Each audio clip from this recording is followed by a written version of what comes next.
No more back doors. This is my garage. This happened last Christmas and I'm still processing everything that went down. Fair warning, this gets pretty intense and involves some serious family drama that completely destroyed relationships. But sometimes people need to learn that treating others like garbage has consequences. I've been married to Jessica for 5 years now. Her family, the Caldwells, are what you'd call Manhattan elite types. At least they present themselves that way. They live in this massive penthouse overlooking Central Park with floor-to-ceiling windows, imported marble everything, and enough crystal to stock a museum. Everything about their lifestyle screams old money and sophistication, from the way they arrange their dinner parties to how they talk about their yearly trips to the Hamptons. The problem is, I come from a completely different world. My dad worked construction his whole life. My mom cleaned offices at night to make ends meet. I put myself through trade school working nights at a tire shop and gradually built my way up in the automotive industry. Not glamorous work, but honest work that taught me the value of every dollar and every perfectly tuned engine. From day one, the Caldwells made it crystal clear that I wasn't their kind of people. It started small, little comments about my blue-collar background or jokes about how Jessica had married down socially. They'd ask when I was going to get a real job in finance or law, completely dismissing the fact that I was actually doing quite well in automotive restoration.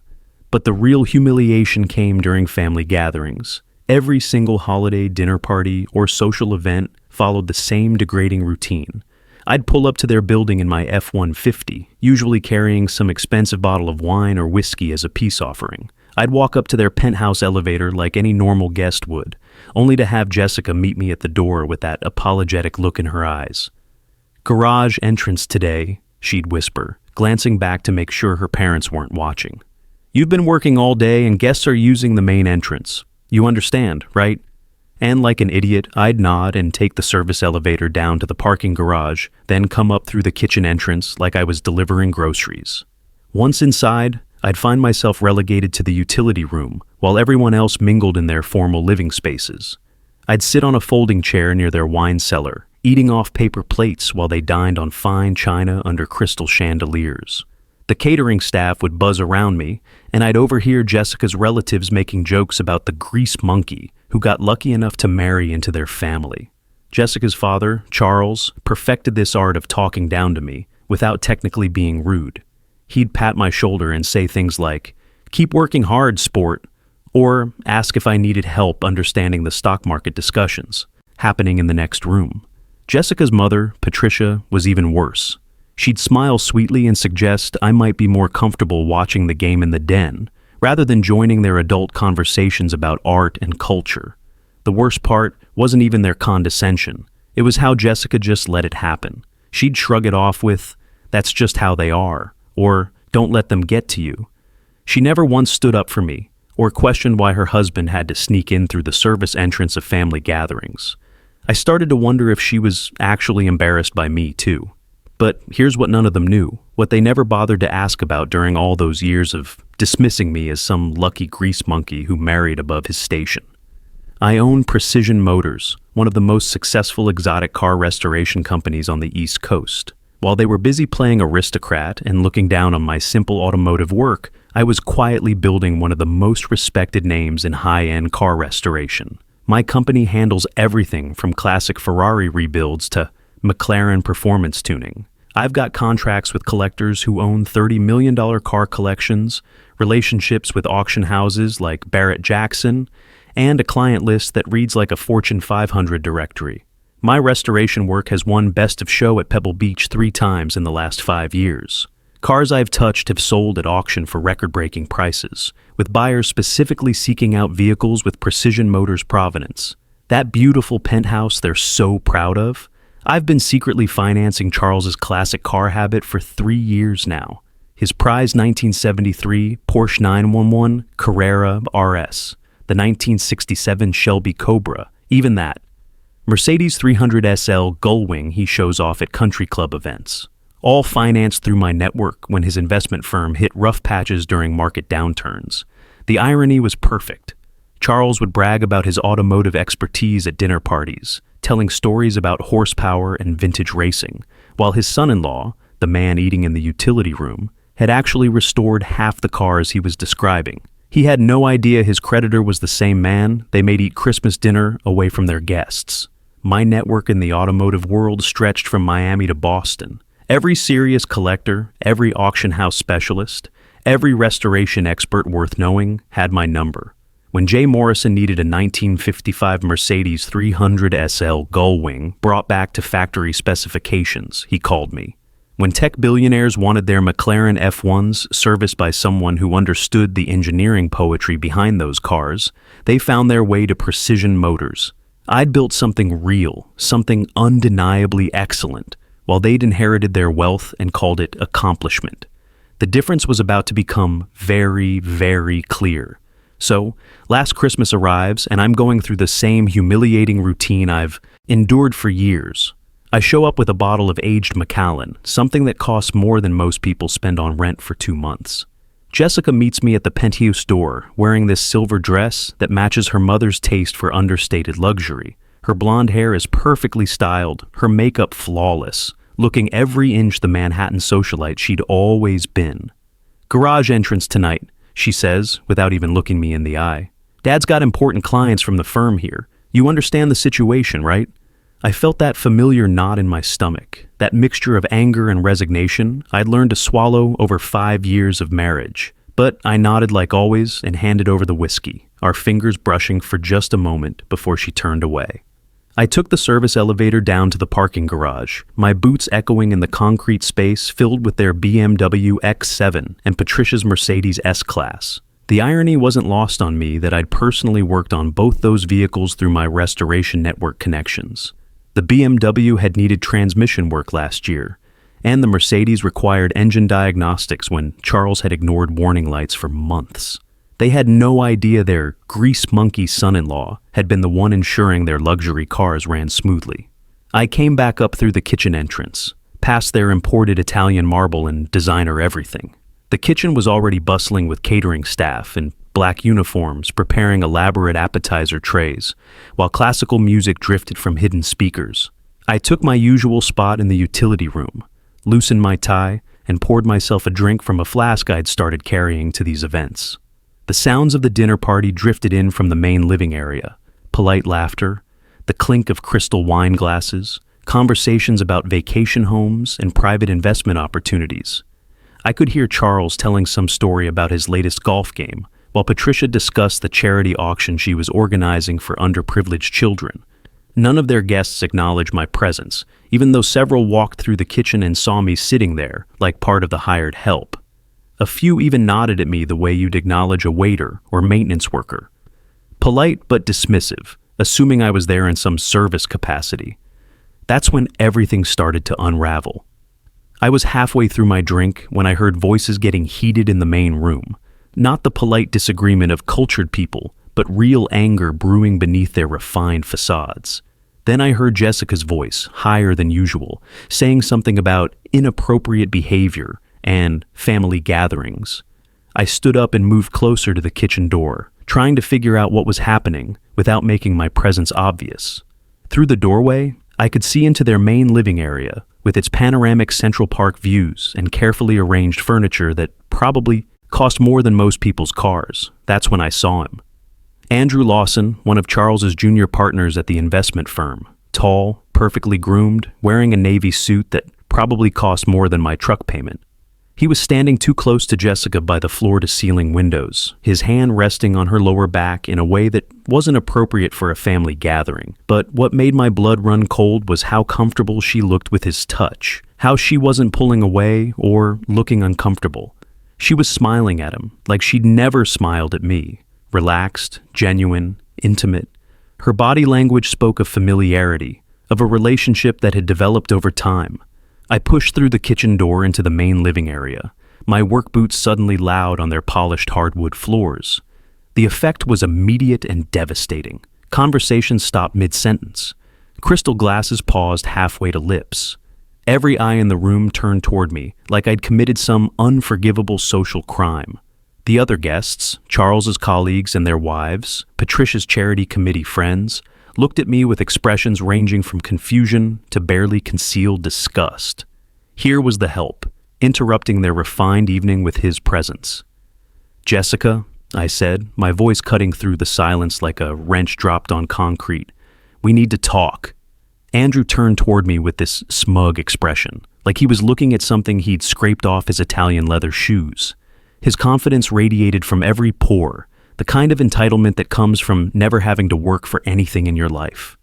"I think the lady is busy right now," he said, his voice carrying that prep school arrogance that rich kids never quite lose. He moved slightly, positioning himself between Jessica and me, like he was protecting her from some kind of threat. "I think the lady is my wife," I replied, stepping closer. I could feel the tension in the room, ratcheting up like a wrench tightening a bolt that was already stressed to its breaking point. Charles moved toward us, his face red with embarrassment and anger at the scene I was creating in front of his important guests. "Now see here," he started, his voice carrying that commanding tone he used when dealing with subordinates at his firm. But Andrew cut him off with a casual wave of his hand, like he was dismissing a waiter.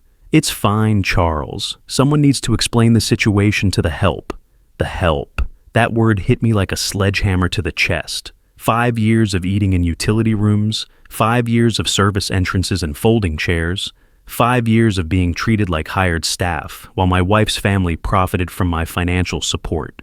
And now, this trust fund punk was calling me the help, while he groped my wife in front of their social circle. "You want to explain the situation?" I said, my voice deadly calm in the way that comes right before violence. "Let me explain the situation." I took another step closer to Andrew, close enough to smell his expensive cologne and see the trust fund confidence in his eyes. Close enough to notice the way Jessica's breathing had changed, the way her eyes were darting between us with something that looked more like excitement than fear.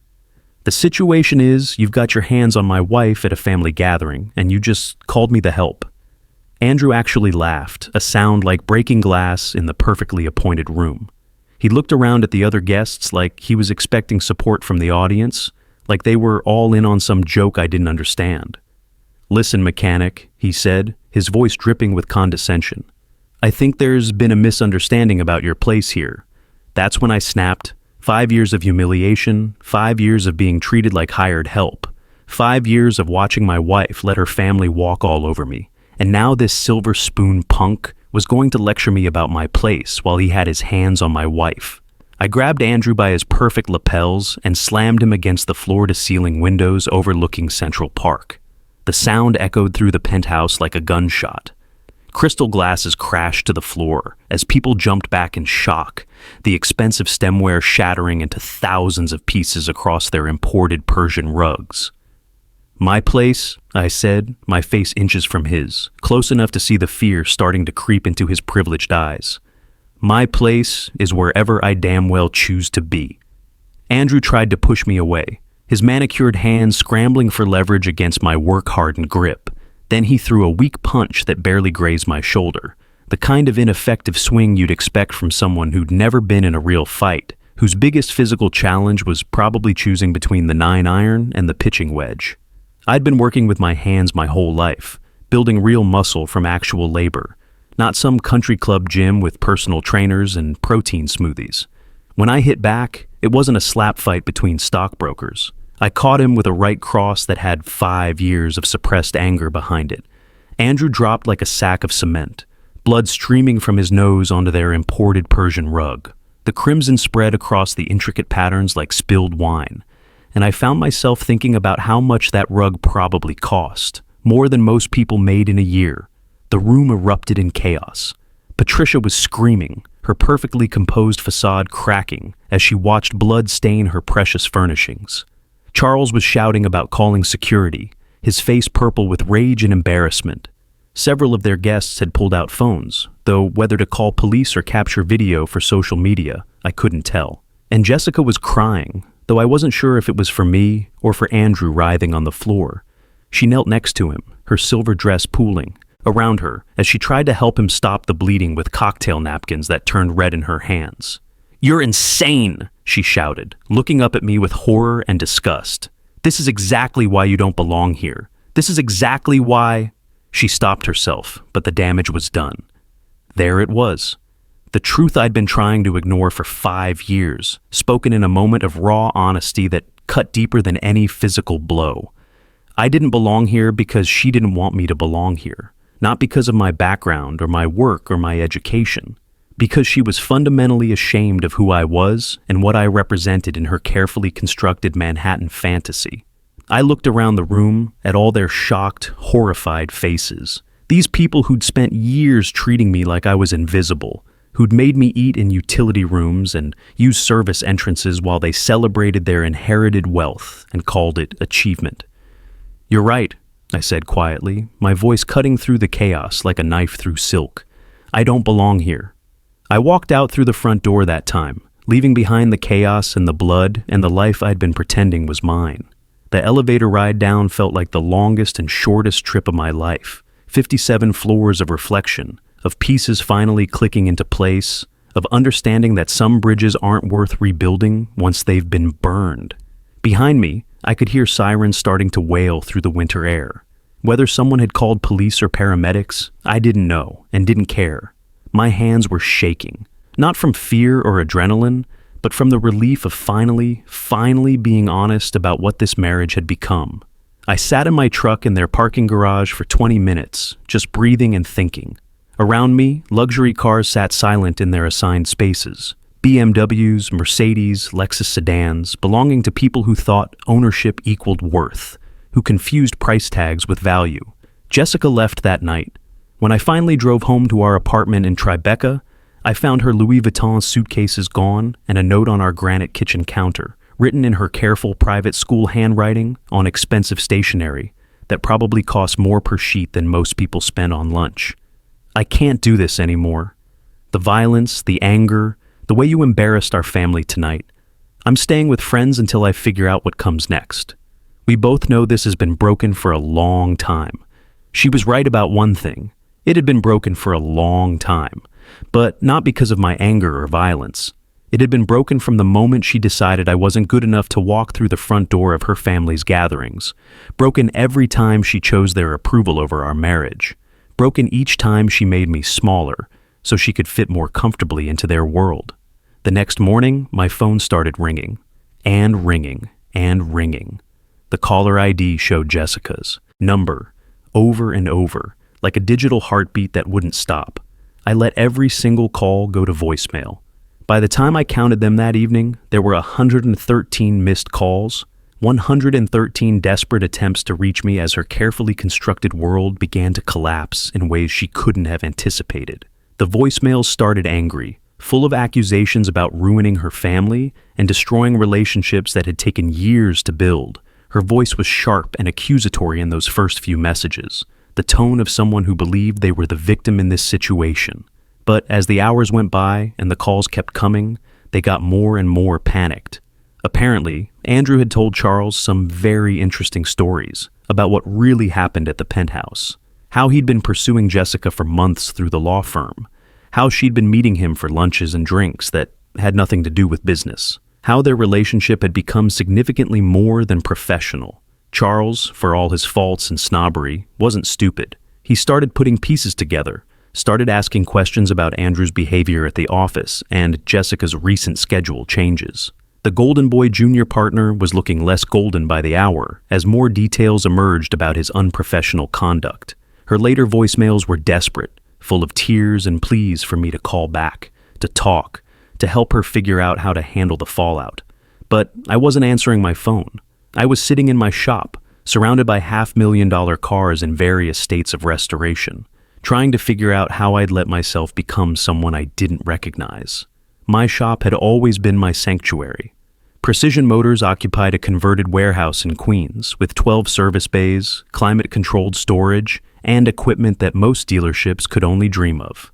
The concrete floors were spotless, the tools organized with military precision, and every car in the building represented months or years of meticulous craftsmanship.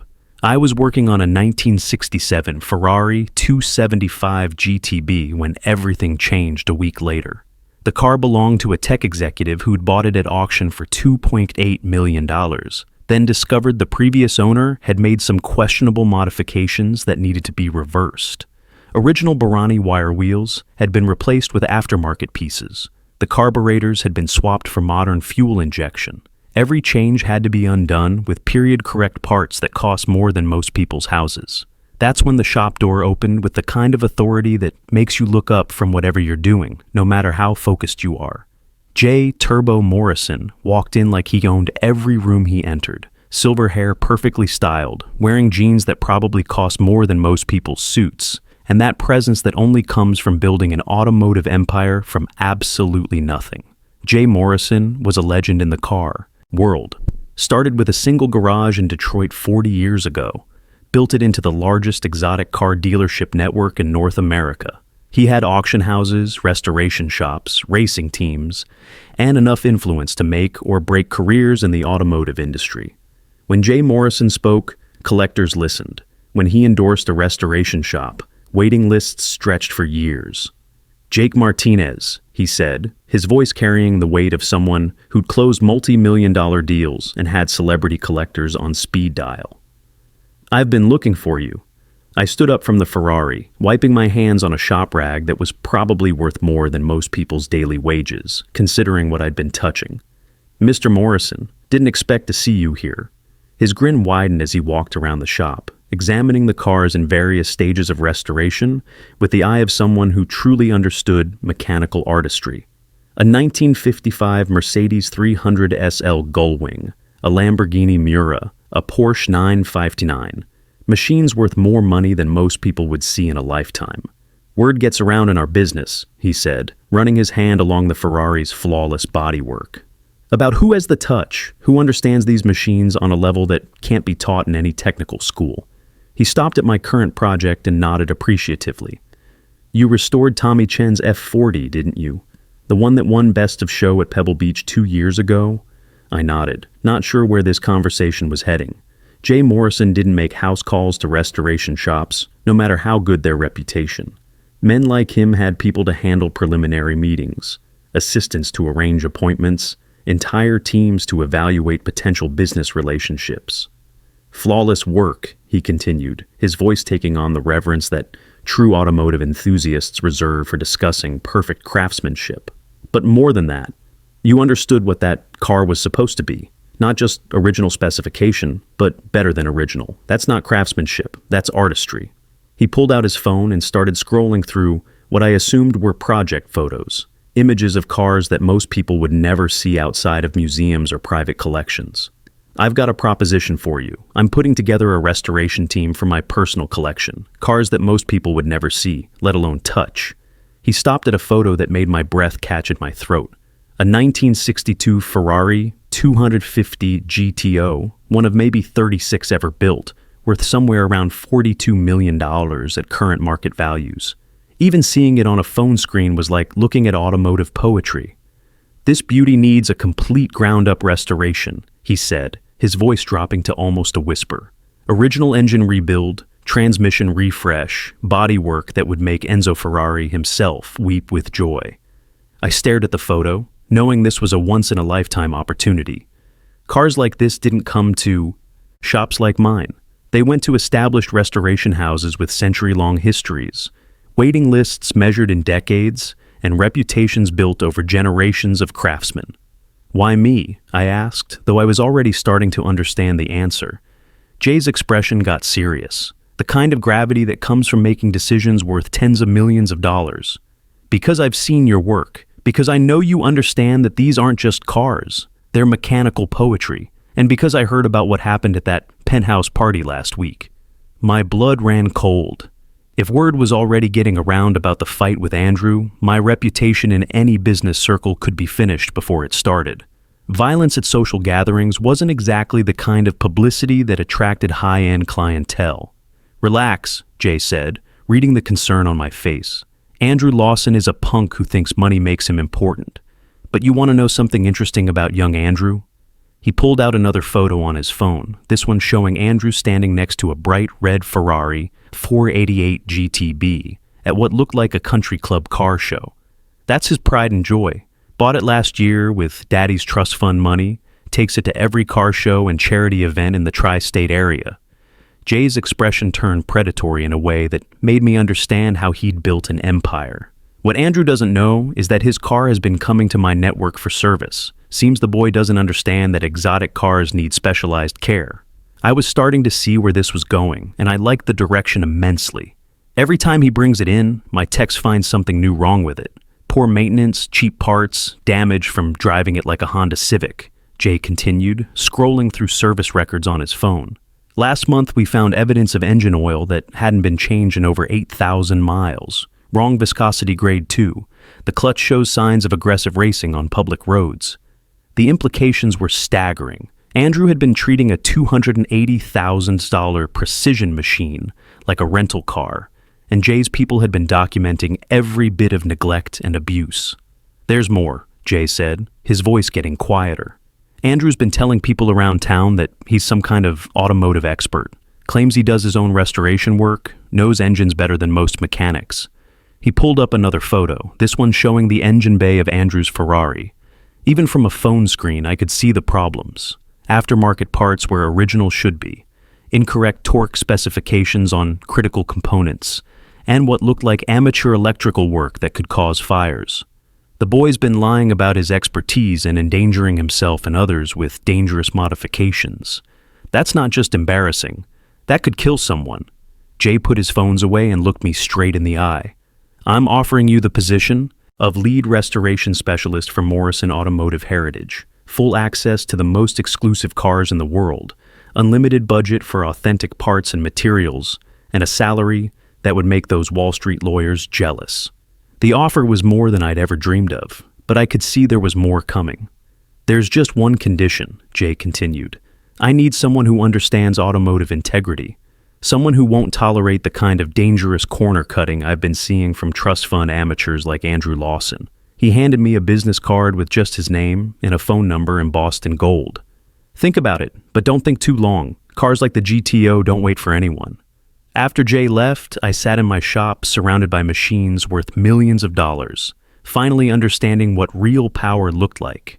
It wasn't about forcing your way into spaces where you weren't wanted. It was about building something so undeniably excellent that people had to come to you. I called Jay Morrison the next morning and accepted his offer. Within 2 weeks, I was working in a climate-controlled facility in Manhattan that looked like an automotive cathedral with access to parts and expertise that most restoration shops could only dream of. But the best part wasn't the cars or the money or the prestige. The best part was what happened when word got around the automotive community about Andrew Lawson's dangerous negligence and fraudulent claims. Jay Morrison's network included every exotic car dealer, restoration shop, and service center from Boston to Miami. Over several months, Andrew's Ferrari was quietly blacklisted from every reputable service facility on the East Coast. His car insurance company dropped him after learning about the undisclosed modifications and racing activities. The charity car shows and collectors' events stopped accepting his applications when organizers learned about his dangerous mechanical practices. Charles's investment firm started losing automotive industry clients when word spread about his son-in-law's unprofessional behavior and dangerous practices. Several of their biggest accounts were serious car collectors who took mechanical integrity very seriously.